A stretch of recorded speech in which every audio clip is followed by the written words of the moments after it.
In this video, we'll see how passwords are really cracked. Passwords are not saved as plain texts. Any website of this age on the internet uses a hashing algorithm to encrypt and manage passwords. There are many types of hashing algorithms like the SHA-1, MD5, etc. As an example for this video, let's consider Facebook. In order to log into your Facebook account, you enter your email and password and click on login. The first time you create a Facebook account, you are asked to fill in a form like this, which contains your name, your email address, and it asks you to choose a password, your birth date, and your gender. Once you click on sign up, this data is sent to the Facebook's backend database. In the Facebook's database, your name, your gender, your age, and your email or phone is saved as it is. But what about the password? As I told you, a password will never be saved as a plain text in a website's database. So this password is given as input to a hashing algorithm, and the output given by this hashing algorithm is the encrypted form of the password, which appears to be random but is not. This hashed password is saved in the Facebook's database but not the plain text, which means the password which you entered will never be saved on Facebook's database as a plain text.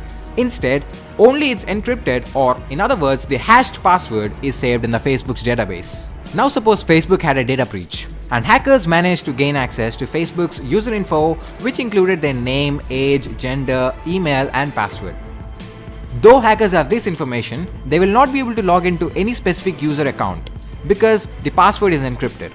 If the hacker tries to log into any specific user account with the hashed password, he will not be provided access.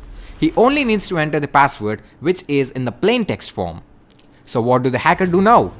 Intuitively, the only possible way is to reverse the hash into its plain text form. But this is highly impossible because a hash is a one-way function, and the plain text form of a hash cannot be obtained from the hash itself.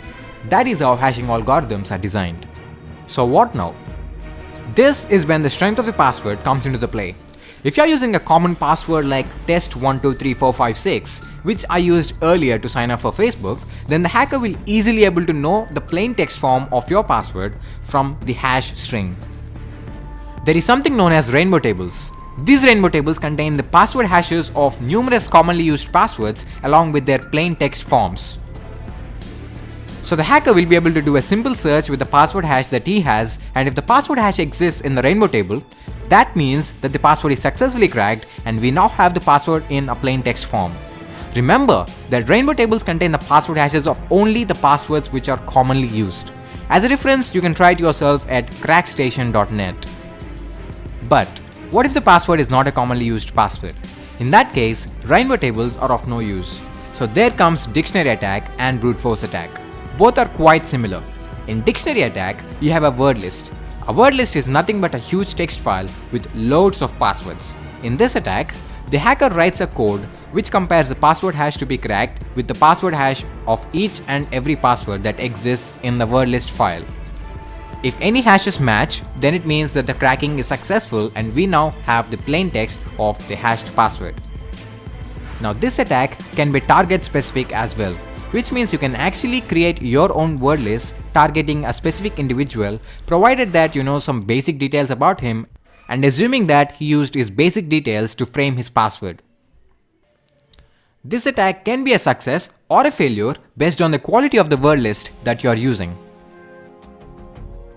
In a brute force attack, each and every combination of letters, symbols, and numbers are converted into their hash forms and are then compared with the password hash which is to be cracked.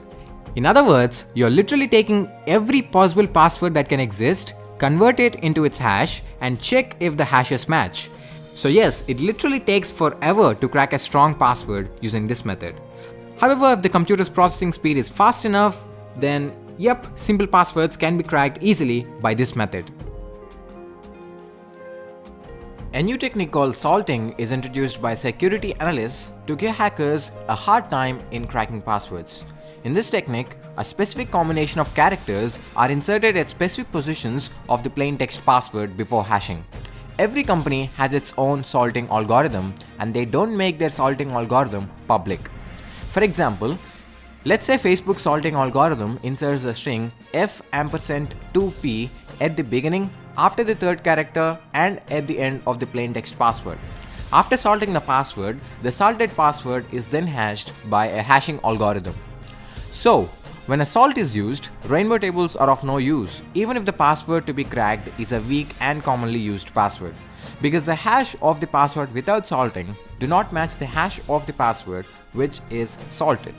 Also, brute force attack and dictionary attack are not effective to crack salted passwords, unless the hacker already knows the salting algorithm employed by a company.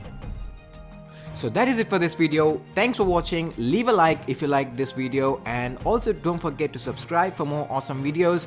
Comment down below if you have any doubts regarding this video.